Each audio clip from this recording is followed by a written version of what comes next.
Kneel Before Blog presents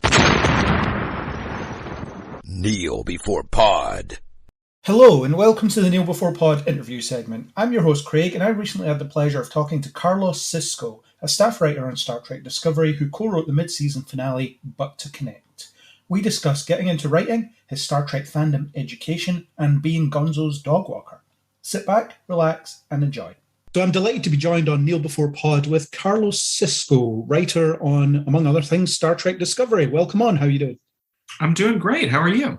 I'm doing good. It's a little bit cold. Snow is predicted. I don't want to say that it is also a little bit cold in sunny Los Angeles, but it is a balmy 55 degrees. And so we're all dying here. Los Angeles makes us very soft very quickly. What's that in Celsius? I don't really do Fahrenheit. I don't know the conversion, but it's well above freezing.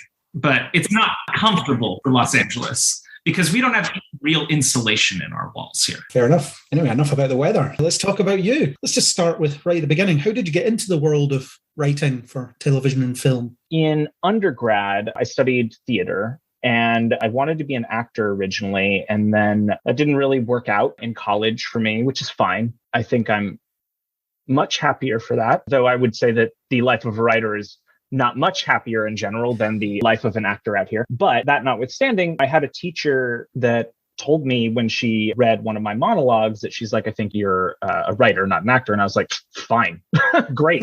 So it kind of just went from there. And I went to grad school at Florida State, and it was a really cool dual degree program where we studied film and television one semester and playwriting another semester, and then we would switch off. And so I eventually concentrated in television writing and then pretty much moved to LA straight after grad school and started just climbing up that really, really long and seemingly endless ladder. I started out as an intern at a production company at Sony and as a reader for several screenwriting competitions, which that was not a fun job. Pretty much did that, kicked around LA doing just odd jobs. I was Gonzo's dog walker for a period on the set of The Muppet. Nice. Yeah, it was strange, but it was great. I basically got to sit up in Dave Goelz's dressing room, hang out with his neurotic little dog, and I was just writing up there. And anytime I wanted, I could walk down and get craft services and watch the Muppets being filmed. It was pretty magical for a job that didn't pay very well. I eventually left LA because I was broke.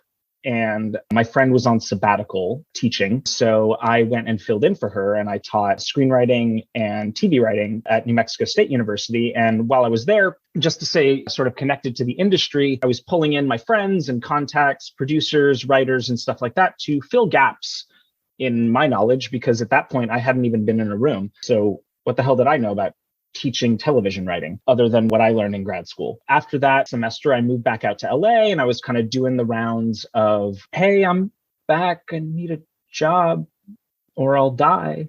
And I ended up meeting with a woman who I knew from my first internship. She was working at the charity arm of that production company, and we'd stayed friends. And she was now a development executive at Wise Entertainment, and they were producing Islas High at the time. And they had just finished their second season and were going into their third season. And their writer's assistant was being promoted to staff writer. And they're like, I can't make any guarantees, but I'll put you in contact with her. And we hit it off. She's one of my best friends. She's actually my neighbor, 40 feet.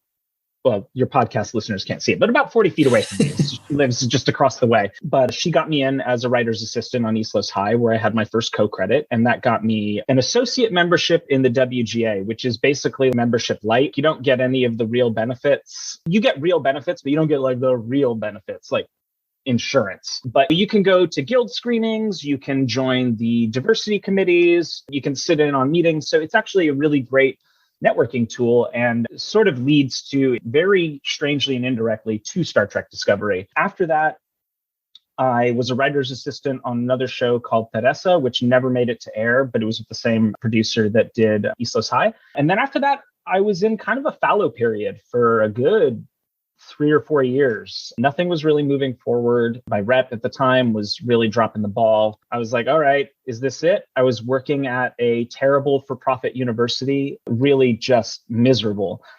And during that time, I had started playing Dungeons and Dragons and tabletop RPGs again, which was something I had done a lot when I was younger, but I had kind of stopped for whatever reason. So I picked it back up, and that'll come into play in a second. So I saw a job posting for a narrative designer at Wizards of the Coast, which is the company that makes Dungeons and Dragons.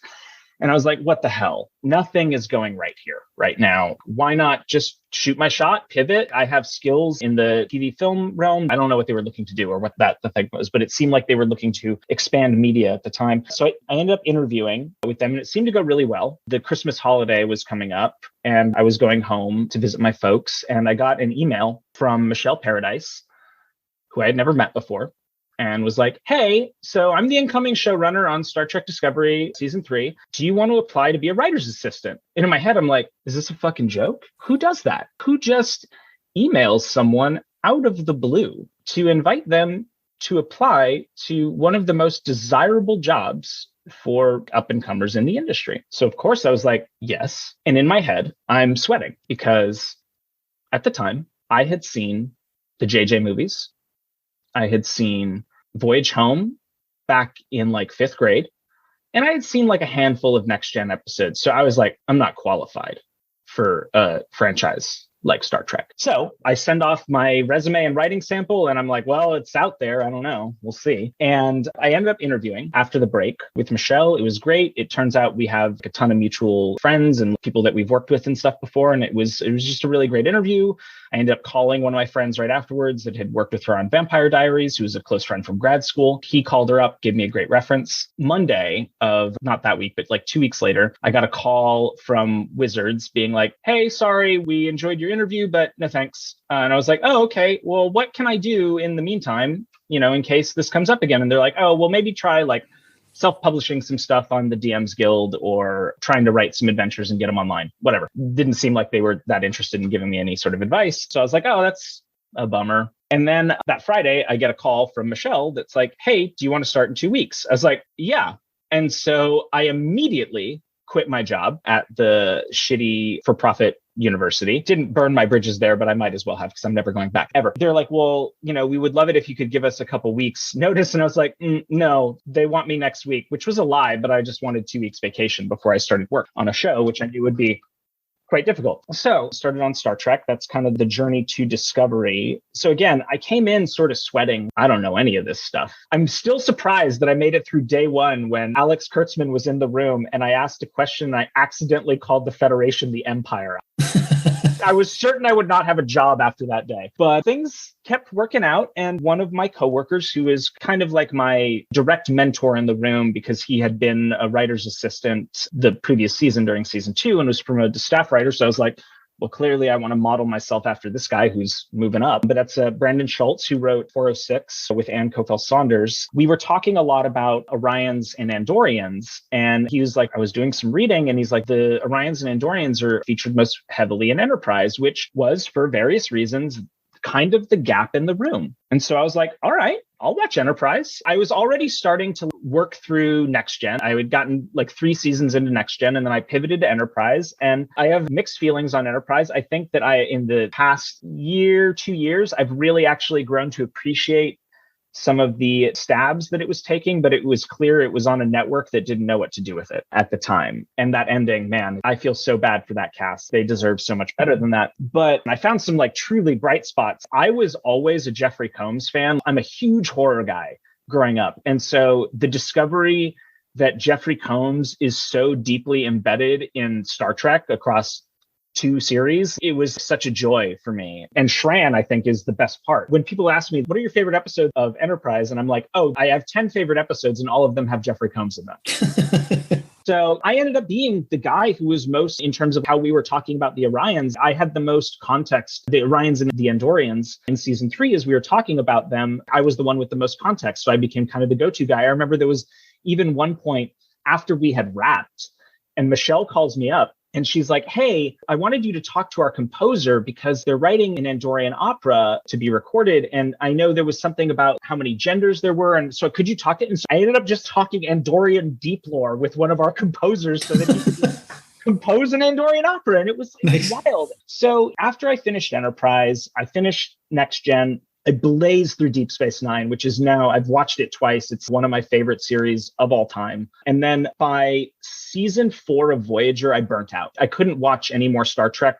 while I was working on Star Trek, because I was literally at work 12-ish hours a day. And then I would come home or start my mornings watching an episode of Star Trek, just because I was like, there's 700 something episodes to get through this. This is a very dedicated and passionate fan base.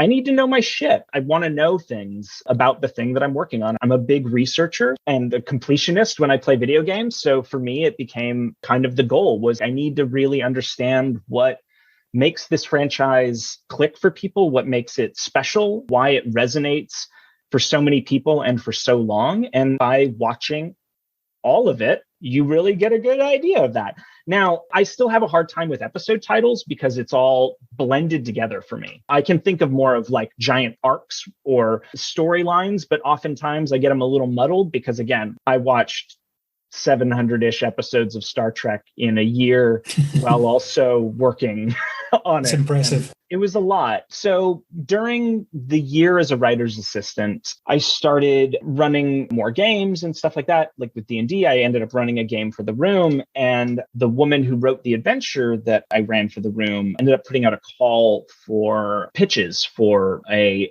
explicitly anti-capitalist collection of D&D adventures. And so I ended up pitching to that. I got in. And so that sort of started me on, it was sort of just a lark, kind of. I just wanted to do it to see if I could do it. And it seemed like fun.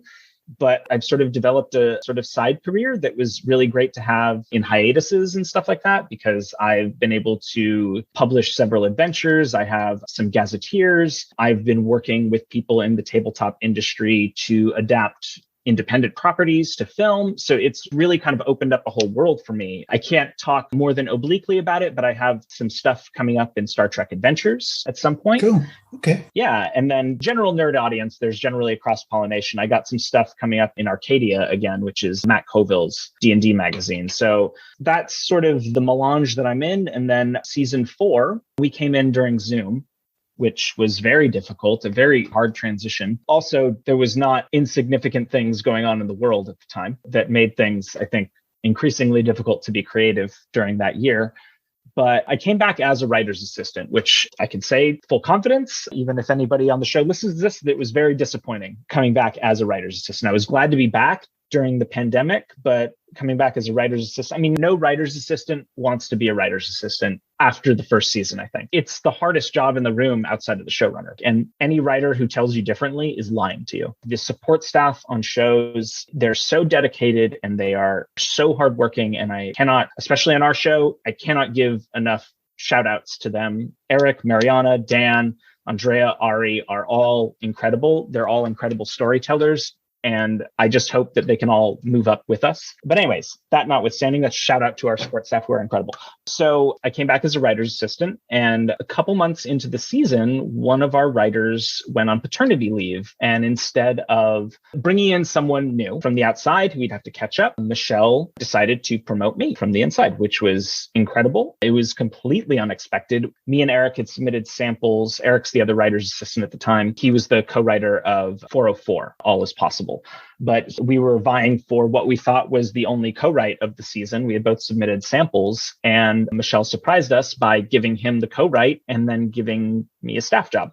Also got a co-write. So it was pretty incredible and very unexpected, because mid-season promotions, I've never heard of it happening. I can't think of a single instance where I've heard that. I'm sure it has. It has to have happened before, but I've never known anyone to. So that was very special and humbling and terrifying, because there was no transition. It was kind of hard to get out of the writer assistant headspace, because I was sitting at the same desk in the same place at home. Nothing had changed. I didn't have an office, which I would have if I was a writer. I wouldn't be sitting at the big kids table instead of at my small writer's assistant desk. It was all just sort of the same. So it was a weird cognitive dissonance to the whole thing. But I mean, it was still the most amazing year of my life. It opened incredible doors for me. I got to write with Terry, who is an incredible co-writer and mentor through the whole process. The episode itself, writing, was a tough one because we didn't get to go to set because of the COVID restrictions. So we were sent to set like Futurama Head in a Jar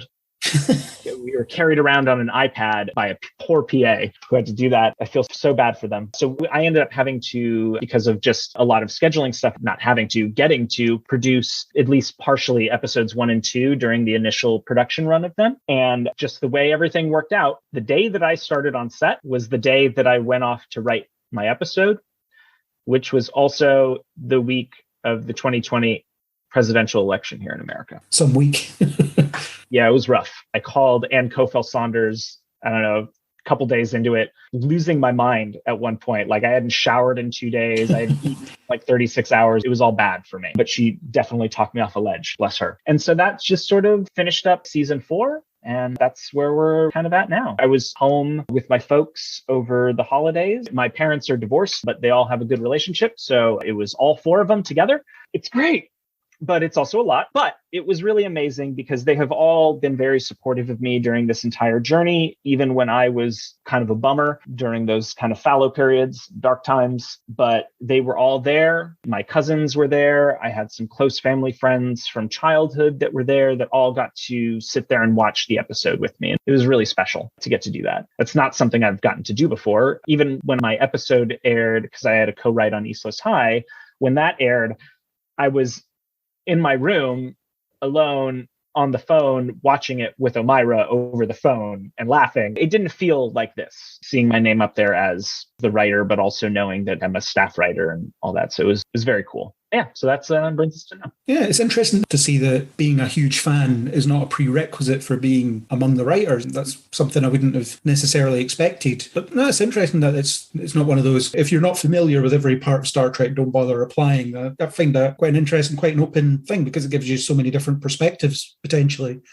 Yeah, and I think Michelle's thinking, I think she was really trying to get a room that hadn't had opportunities like this before, and it's how she's continued hiring. And I think a lot of minorities have not always seen, some have seen themselves in Star Trek, but some haven't. And it's taken us until Discovery for gay people and queer people in general to be seen in Star Trek. And so for me, I'm glad that it was an opportunity that was afforded to me. And I feel like for my part, I did the work to earn it on the back end. I wasn't going to go into this thing blind because I know that this is the franchise that created fandom as we know it. Star Wars, Marvel, all of those things would not exist without Star Trek fandom and the sort of power that it's held. And so I wanted to do right by that because I understand I'm passionate about things that I care about too. And I want people to care about them as much as I do. And so I made it my goal to care about this franchise as much as the fans do.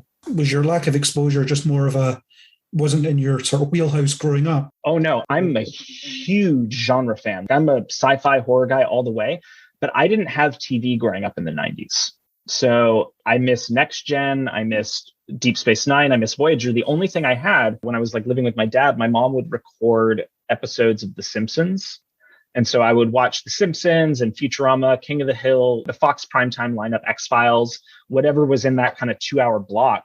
But that was it. That was kind of the exposure to TV that I had. But I watched movies. And so I had seen most of the Star Trek movies and I enjoyed them eventually. But it was always a franchise that intimidated me because it felt so inaccessible. Because at the time, I'm not going to get VHS tapes of Star Trek. It's like $30 a tape. And they would have 2 episodes on them. And then DVDs, it wasn't a franchise that I grew up with or had nostalgia for. So it wasn't something I was actively collecting. And I didn't have a lot of friends that really grew up around or that grew up really following Star Trek.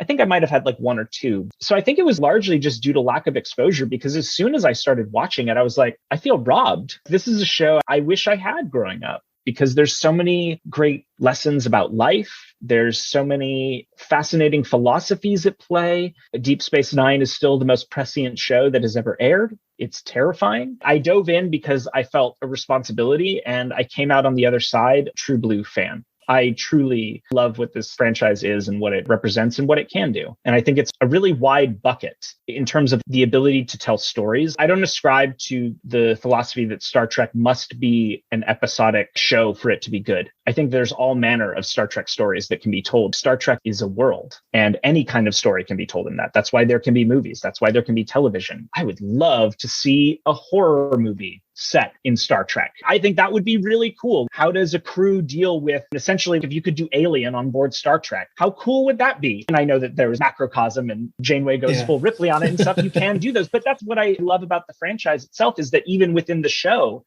there is a myriad of genres that you can explore, from comedy to horror. I mean, The Thaw is one of the most terrifying episodes of television I've ever seen. Michael McKean is amazing as Fear. And I think it's one of Janeway's coolest, most badass moments. I think that the franchise is only as limited as our imagination of what it can be. I would love a hyper-violent, adult animated, heavy serialized Klingon Game of Thrones style show.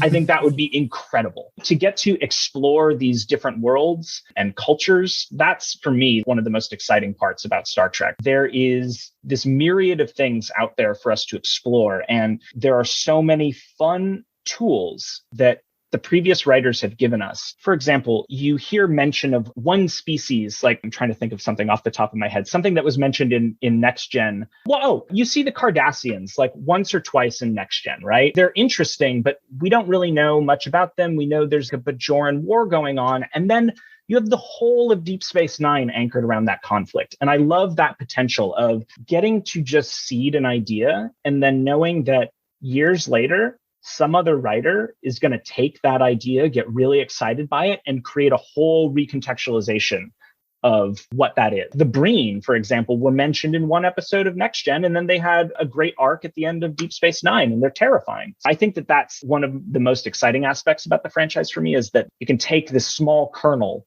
of something that someone sort of wrote as a throwaway line, and that can spawn a whole civilization. And I think the diversity of the franchise in terms of storytelling is possibly more prominent than it ever was, because Discovery's nothing like Lower Decks is nothing like Prodigy, and so on. I imagine Strange New Worlds will be different still when that appears. So it seems like they're really going with, let's explore different corners of this universe, whereas obviously Next Gen was great, and then Voyager was just more of that, and Enterprise is kind of just more of that in a way as well. And I think we also live in a different time as far as the structure of how studios work and how stories are produced and stuff. Outside of big network dramas and comedies, there aren't 22 episode seasons anymore of anything. And for good or for ill, they're probably not coming back. If you're talking about streaming, if you're talking about premium cable or anything like that, it's just not going to happen. Wanting that to return is a fool's errand, it feels like, as much as I would love a 22 episode season, because that means I'm working for like a year and a half straight. I would also be super exhausted, but that's just not the model that the business is running with anymore. Again, for good or for ill, it's not a value judgment on it. It just is what it is. But yeah, I think it's really exciting. Prodigy, I think, is incredible. I love it. I'm so excited for everybody to see what's coming up. All the Star Trek shows have a person on point with another Star Trek show. Someone on Prodigy is reading all of Discovery's material. I'm reading all of Prodigy's material. Someone's reading all of Picard, et cetera, et cetera. So we all know what each other are doing, so that if someone pitches something in the room, be like, actually, Prodigy is kind of going that. I'm so excited for everybody to see the rest of the season, because it's absolutely incredible. Discovery's picking up elements from Picard with the Quatmalat and so on. Yeah, and the Sun Golem as well with Gray. Yeah, so there's all sorts. Yeah, it's interesting to hear it's all joined up in that way. I mean, it's siloed by the sounds of things, but it's not totally siloed. It all has to fit together still in some way. Yeah, if anybody's making like a big canon swing or something like that, the showrunners all have their meeting a couple times a year that is like, hey, this is what we're doing. This is our general area. Are we stepping on anybody's toes? There's a lot more cross-pollination than I think people realize. Looping back to your job as a writer's assistant. So what does a writer's assistant do on a show like Discovery? What are your kind of main responsibilities, and how do you feed into the episodes and things in that role? The primary duty of the writer's assistant is to take notes. You are there as an empty vessel to fill with words. So basically, throughout the course of the day, people are talking. You are trying to catch what they're saying as verbatim as you possibly can, especially if it's the showrunner talking. So you're taking notes, you're processing all that information at the end of the day, and you're delivering a document that is essentially the cleaned up version of the 15 to 25 pages of notes that you get in any given day. So it's a real 12-hour job, because those notes at the end of the day, sometimes, especially when we're in kind of the blue sky for episodes when it's just infinite possibilities. What do we want to do here? What planet do we want to visit?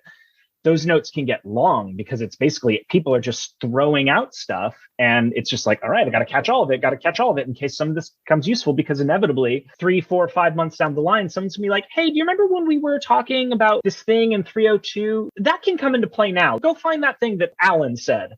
And then the poor writer's assistant is like, oh my God, I have to comb through like all of this stuff. But I mean, that's the job. But it's great. And it's not the same in every room. Our room is very egalitarian in terms of the best idea rises to the top. And everyone is willing to hear everyone, no matter what their title is. I actually got a lot of stuff on screen in season 3 as a writer's assistant because I was at my computer and I had Memory Alpha at my fingertips. Someone would reference something. I could be like, oh, okay, what do they mean by that? We had 2 writer's assistants generally at any one time. So I would message them and be like, hey, I'm going to look something up on this. And they're like, okay, cool. I'll kind of take point. Someone would bring something up, want to know context, and then instantly present them with, okay, this is what the general canonical understanding of it is and all of that, which makes me look very smart.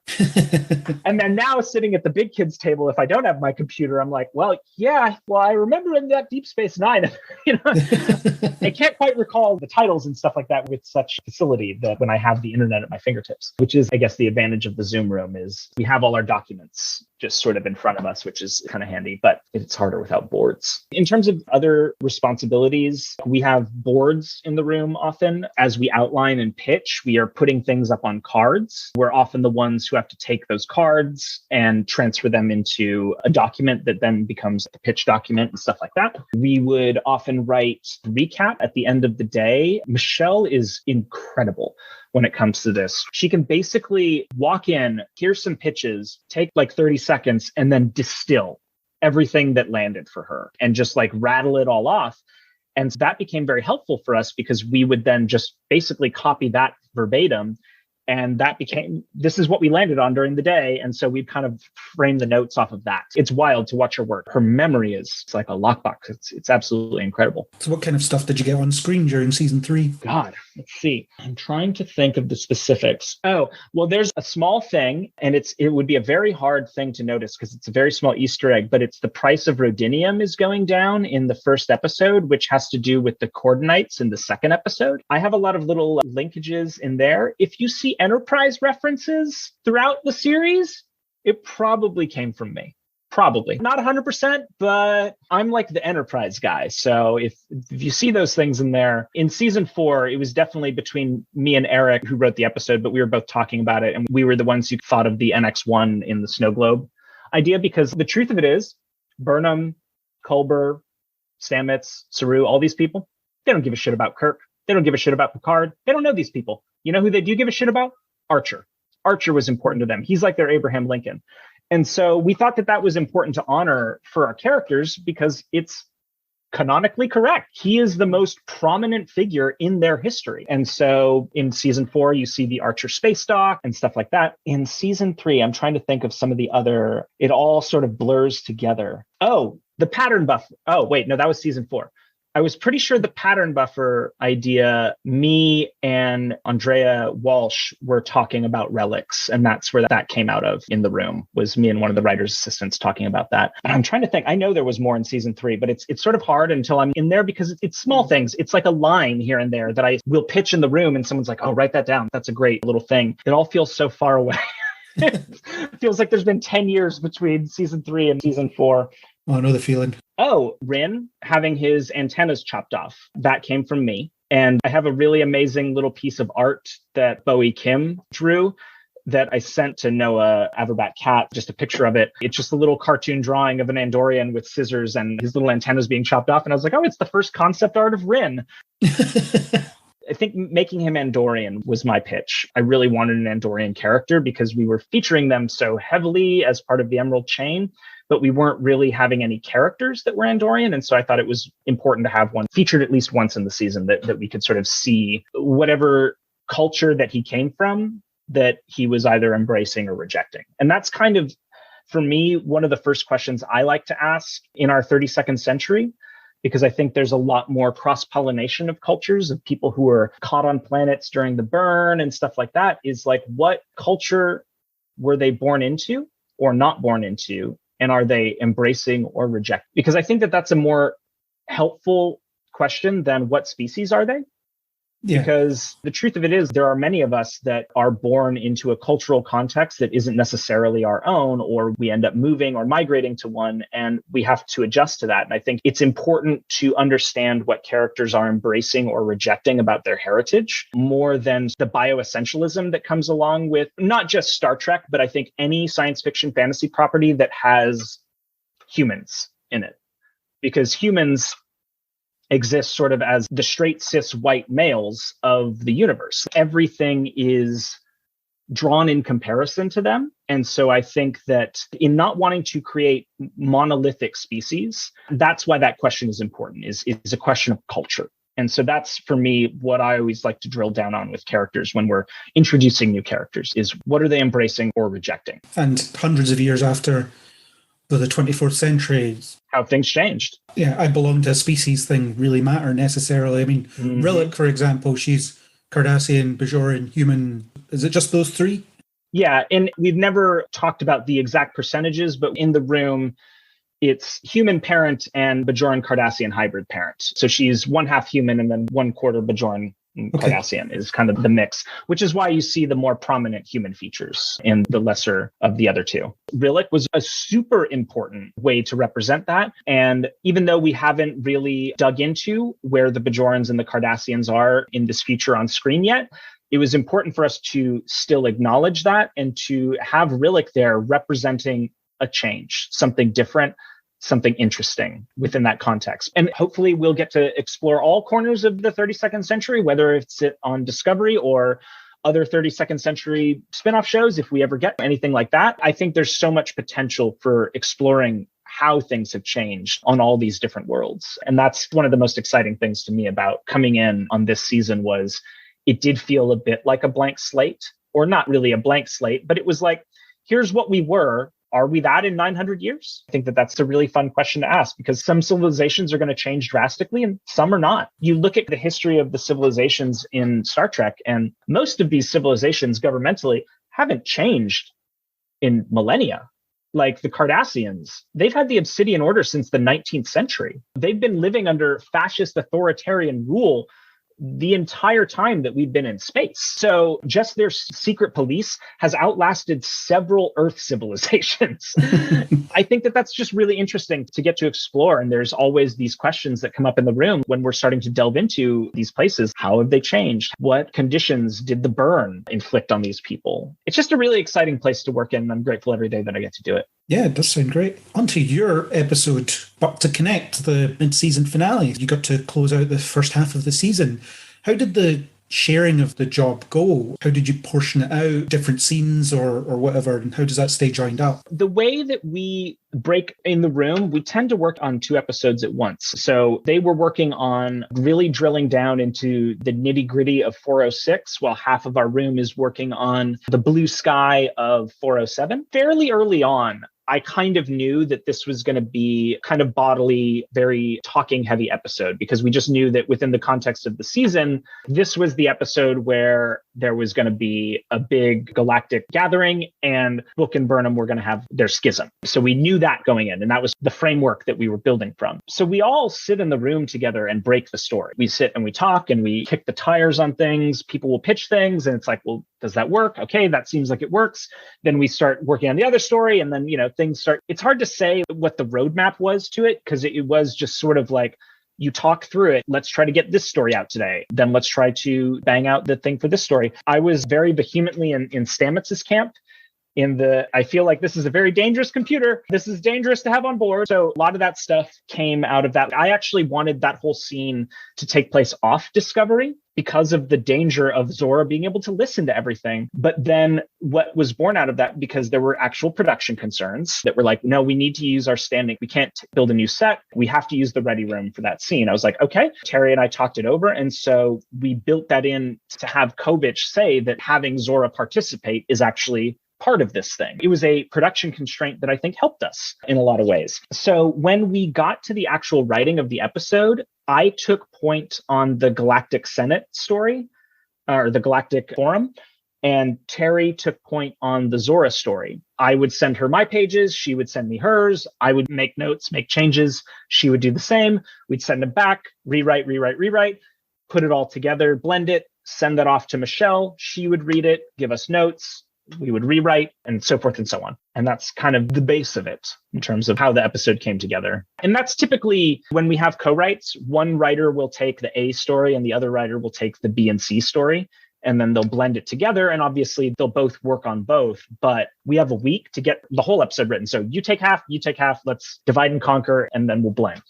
And that seems to work pretty well for us, especially because my episode, those two stories are entirely siloed off from each other. Outside of the monologue at the end and the stuff at the very beginning, they don't really touch each other. And in fact, credit to Chad and Michelle. Chad Rubel was our editor for beautifully intercutting those, because in the original draft, Terry and I, because we were writing them separately, we hadn't actually blended those two speeches. And then Michelle was like, hey, I think it would actually be really great if it was blended. Can you guys take a stab at that? And we took a stab at it. And I think, honestly, it's one of the best sequences of the whole episode is when the two speeches are being intercut. It's really emotional. And that was a thing that came out of a note, a rewrite note. We were happy to get a note like that because it makes our episode better. Yeah, and they do connect thematically under trying to reach understanding or trying to promote understanding as well. So they do fit together in that sense. But on a narrative level, they're completely different. What I found interesting about the gathering to discuss the DMA thing was how emotionally driven everything is. And I think that's more of a hallmark of modern Star Trek. And I think it's a good hallmark of modern Star Trek, where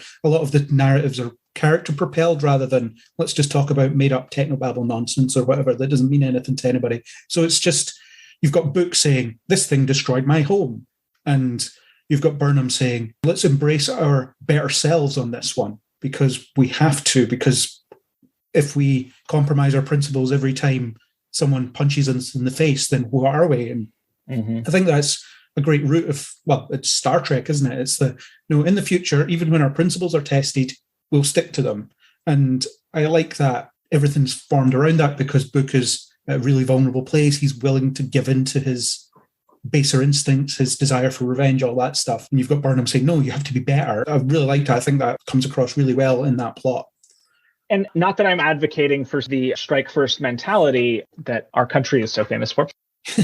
But I think it was really important for us during that whole thing that even if we don't necessarily agree with Book's method, it was that neither of them were wrong in their own right. Book's very emotional plea, I believe in his heart, he knows he's correct. He's doing the most good that he can do in this moment. That's what he sees as the good that he can do. And I think it was really important for us not to place a value judgment on Book because he is experiencing so much pain. You've lost your home world, you've lost your family, and you're having to sit here as politicians debate over whether to do something about it or not. What is the best method to do something about it when there is a method to do something about it? And I think that that's where the terrifying appeal of Tarka comes in. How much fun was it to write dialogue for Tarka? Because I love his manipulative streak, the way he just pushes all the right buttons with Book to get what he wants. He's delicious. I love a villain. I love writing villains, and especially villains that get to choose scenery. And Sean, he was fun to read on the page. Kyle Jarrow in 405 originated the voice that he had in the examples,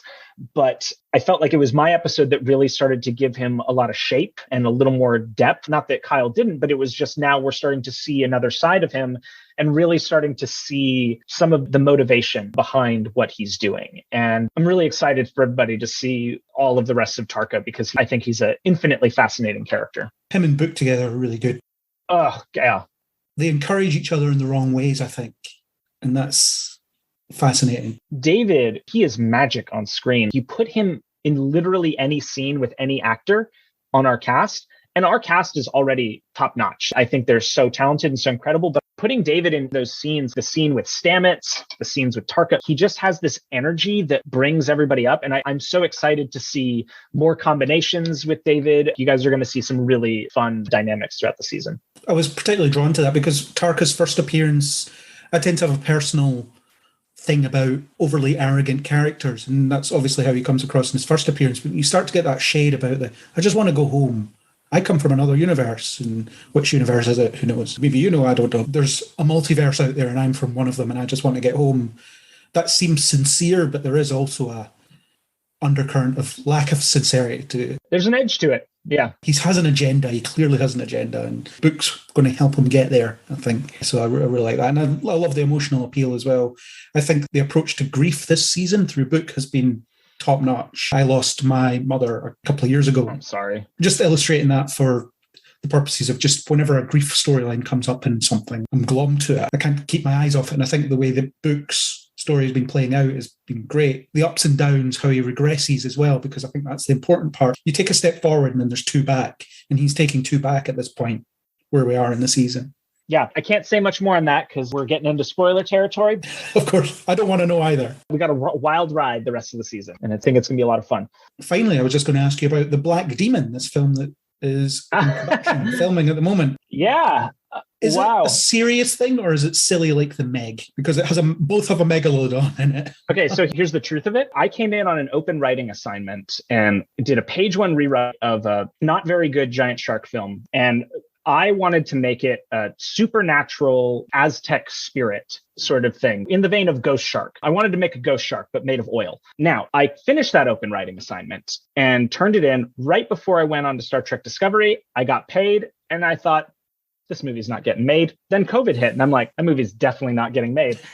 And then my manager calls me up a couple months ago and she's like, hey, so you should be expecting a check soon. I was like, what? She's like, well, The Black Demon is starting filming. I'm like, what? She's like, yeah, you were rewritten like 4 times, but you still kept a story by credit. So honestly, I have no idea what state the movie's in. I don't care because I got paid. Nice. But when I wrote it, it was a family drama sort of horror about a family trapped on a small island that a supernatural shark is circling after an oil spill off the coast of a small fishing village in Mexico. But really, in actuality, the family were the monsters because they were all terrible people. And so it was sort of in that, are we the baddies sort of horror movie, but also with a giant oil shark. But again, I have no idea what state it's in. It's getting made, but that's sort of the nature of the business out here. I wasn't given any of the scripts, so I don't actually know the state of the movie right now. So it'll be a nice surprise when you see it. Yeah, when it exactly. Comes no, it seems like it'll be a great thing to rent on demand on Amazon Prime for me. We'll see what happens when it actually comes out. Cool. So final question is one that I ask everybody. If you could have any superpower, what would it be and why?